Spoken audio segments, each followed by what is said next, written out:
Kingfishers Catch Fire. As kingfishers catch fire, dragonflies draw flame, as tumbled over rim and round wells, stones ring, like each tucked string tells, each hung bell's bow swung finds tongue to fling out broad its name. Each mortal thing does one thing and the same, deals out that being indoors each one dwells, selves, goes itself, myself it speaks and spells, crying, what I do is me, for that I came. I say more, the just man justices, keeps grace, that keeps all his goings graces, acts in God's eyes what in God's eye he is, Christ. For Christ plays in 10,000 places, lovely in limbs and lovely in eyes not his, to the Father through the features of men's faces. Okay, so this poem is very similar to many of his other works in one regard. Hopkins develops in his works, in his poetics, the concept of hikaitos, which means a thisness, this particular thing separate from all other things, its uniqueness, its individuality, its own particular soul, so to speak. And that goes for everything in the universe. Man, animate objects, inanimate objects, everything has a uniqueness or a soul. We see it in this poem, and we see it in The Sea and the Skyhawk, where everything has a purpose, everything has a mission for why it was created. And in fulfilling that purpose, in dealing out what it was meant to deal out, each one dwells, deals out that being inside itself, that inner soul, then in doing so, it is fulfilling its purpose in life, and for that, it merits justification. And in this particular poem, he brings that concept out as well. I read somewhere that this poem is really meant to be read with your ears, not with your eyes, so to speak. The sound is integral to its meaning. In the created order, everything is created for the glory of God. And in this particular poem, he weaves that through that concept, line by line. All right, so let's look at it structurally. It is a sonnet, and in a sonnet, we know that the octave presents one idea, one viewpoint, or one focus, and then the sestet either, the sestet has a different purpose, and looking back at the octave, it either answers a question or refutes an idea or something to that effect. So that happens in this poem as well. So let's look at it line by line. And in doing so, we might see the beauty of his wordcraft, how he uses internal rhyme and how he links words by rhyme and projects or forwards his idea through the sound. Okay, so as kingfishers catch fire, dragonflies draw flame. Kingfishers, as we know, are small birds, brightly colored, and when they fly in the sight of the sun and the rays of the sun catches their bright colors, the red off their breast. And dragonflies do the same in the sense that they translucent wings pick up the colors of the sun and give off almost like a rainbow of colors. They draw flame from the sun. And so here we have animate objects, kingfisher, a bird, and a dragonfly, an insect, and they are doing what they were created for, their purpose in life, and or I shouldn't say in life, but their creation, why they were created. And in the next line, he takes us into even the inanimate object of a stone. As it tumbled over rim in round wells, stones ring. When they hit the water, they plunk.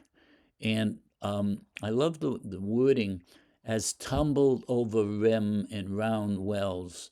I don't know if you have the fortune as a child to look over the rim of a water well, looking down into it. And there's a fascination there. So we can see a small stone that you might find on the beach. Rim, it falls over the rim of the top of the well, and on its way down, stones ring, each one as they hit the water. And then, like each tucked string tells, now he's talking about musical instruments. And notice how he projects or forwards this idea of things having a purpose and doing them well with his rhyming scheme. Stones ring, and each tucked string tells and wells. So you have that internal rhyme going on, and each hung bells bow, like that would be as the in a bell tower, as the bell swings outward on its bow, swung, it finds tongue, that would be the clapper inside the bell, and it flings out broadly its name. It flings it out. Each mortal thing, everything in creation does one thing and the same, no matter what it is: animate, inanimate, large, small, the stars in the heavens, or the pebbles on the beach. Each deals out that being indoors, each one dwells. The key word here, being. Each thing has its own being, its own selfness, and that's the idea of the thisness, the haiketas, its individuality, its soul being as it is distinguished, its distinguishing characteristic. It deals that out, whether in sound or in sight, okay? Such as the first line, in sight we have this, all of the senses are being affected. It deals out that being indoors. The indoors, of course, would be its soul. So its outward beauty reflects its indoor beauty, and that would be its soul. And the soul is the thing that was given to it by God, and that the world is charged with the splendor, of God's beauty in everything. Each one dwells, each thing that we see in the world has its own inner dwelling, and that self, all right, the selves, goes itself. In other words, it forwards itself. It generates new things. Myself, it speaks and spells, crying, "What I do is me, for that I came." All right, so those those last two lines of the octave, "For that I came," if you read, and we will read further on, the sea and the skyhawk, the sea and the skylark, in that poem, it's the same idea. I'm doing what I was created for, all right? And in the case of the sea, it's the pounding against the waves, or the ripple of the tide as it comes in and goes out. And if it's a sea, the skylark, it drops its beautiful music from the sky on the ear. In that particular poem, he speaks ear on ear. Each ear picks up a different sound, so that they blend together, creating almost like a choir of music not only in sound but in sight, so that everything is participating in this celestial choir giving glory to God. So we have these fiery flashes presented, brightly colored objects, kingfishers and dragonflies, all affecting our sight with the color and dazzling brightness. And then we are going to the next lines where we move from sight to sound and captures the echo of the stone falling into the well and the alliterative sounds of the M's and the N's and the long vowels and the S's all contribute to this beautiful sound. Then this is followed by the different sounds of the bells, and I sometimes wonder whether he might have read The Bells by Edgar Allan Poe. I read somewhere in Mary Annie's book that he occasionally had read Poe's works, and in Poe's works he goes from the tinkling sound of the bell to the brazen sounds of the bell to the molten golden sounds of the bell. And in that particular poem, he's tracing the generations of, the evolution of a person's life from childhood to aged man. And each sound reflects the kind of what we consider to be the personhood at that stage of life. So he does that somewhat here. Selves goes itself, myself it speaks and spells, crying, what I do is me, for that I came. Now, we know that in a sonnet, we go from an octave to a sestet, and the sestet changes in some regard. Okay, the message here. And here, again, he kind of elevates it as he does in another poem that I just recently went over with you, in which he shows how mankind is endowed with the being a son of God, and therefore he is a much higher creature in that regard in all of creation. So here he does that same idea. He says, I say more, just man, justices. So here he's speaking about, if a person is a just man, he is in a state of grace, and he does what he should be doing in terms of being a person living his life according to God's will, and he keeps grace, and that grace, that sanctifying grace, keeps all his goings graces. In other words, it kind of like it's like the other poem there, where the Holy Spirit wraps its arms around mankind in God's grandeur.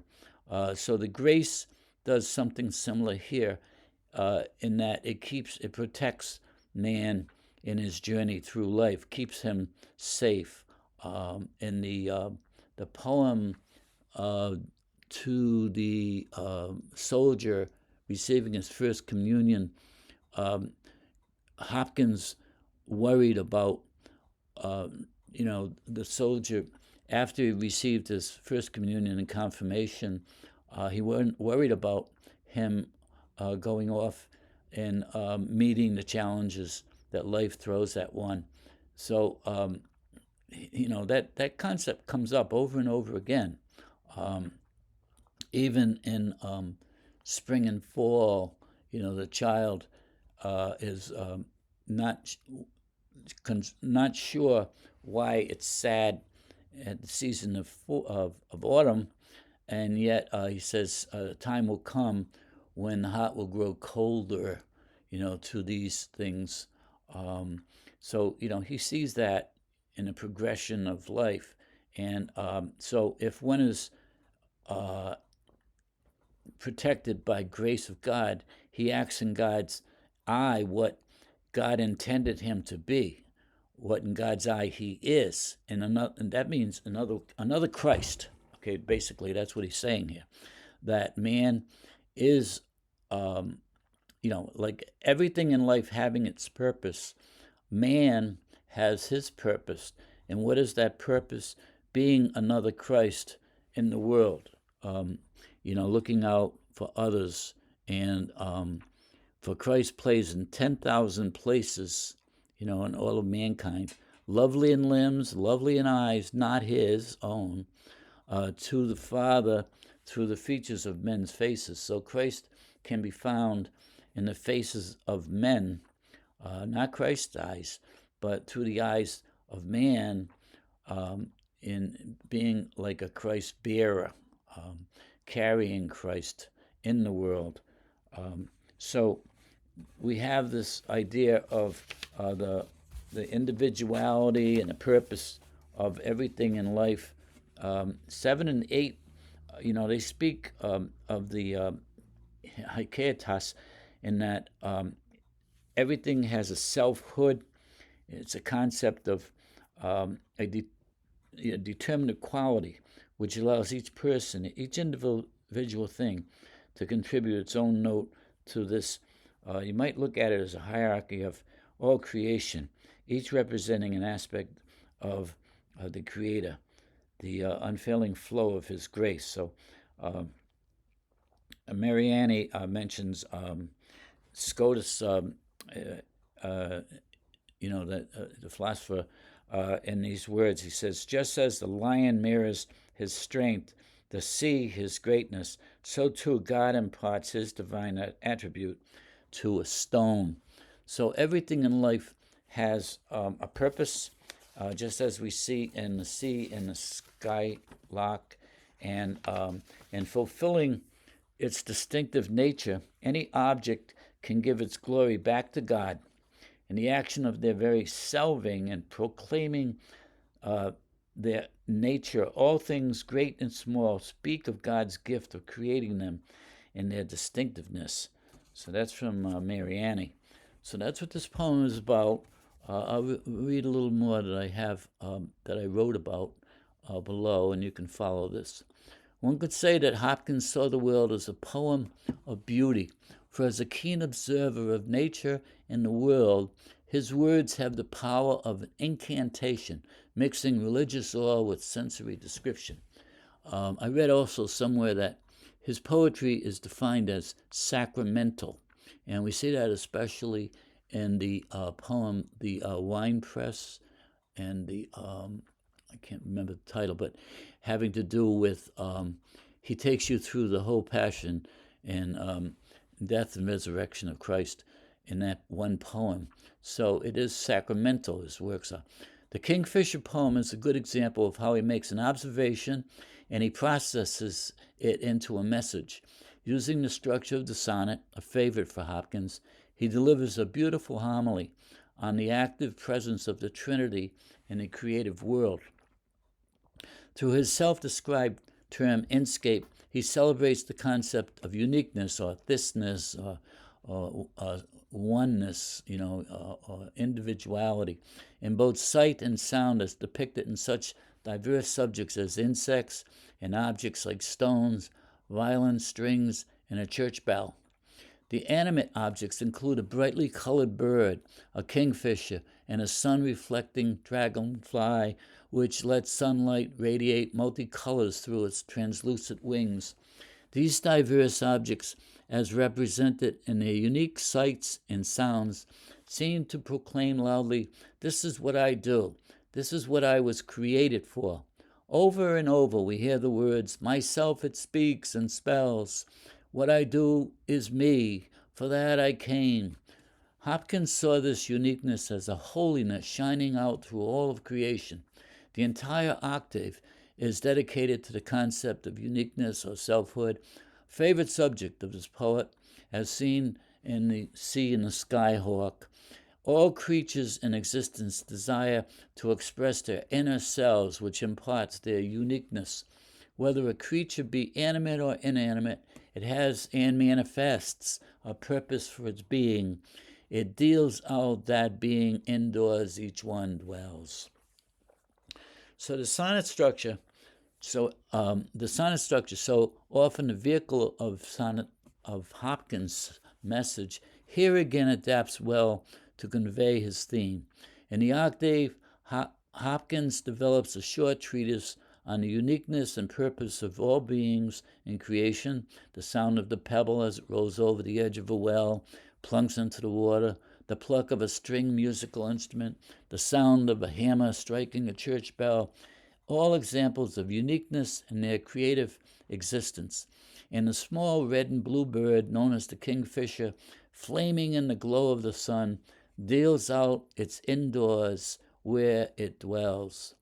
In the sestet, Hopkins shifts to the human level of the individuality and raises the bar of this uniqueness by asserting that each human individual is another Christ.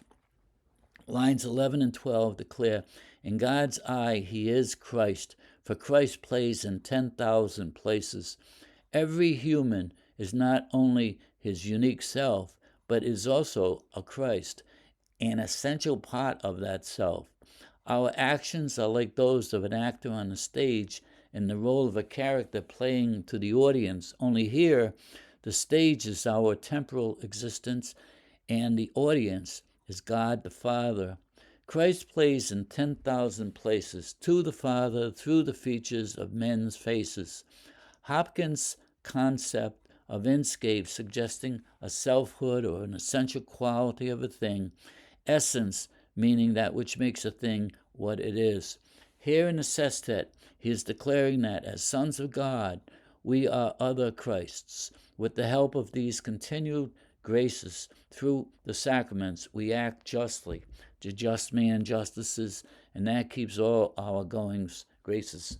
The gift of grace enables us to become the person God created us to be, made in his image and the likeness, and we must aspire to greater heights through all of our goings with the help of these graces which God continually bestows upon us.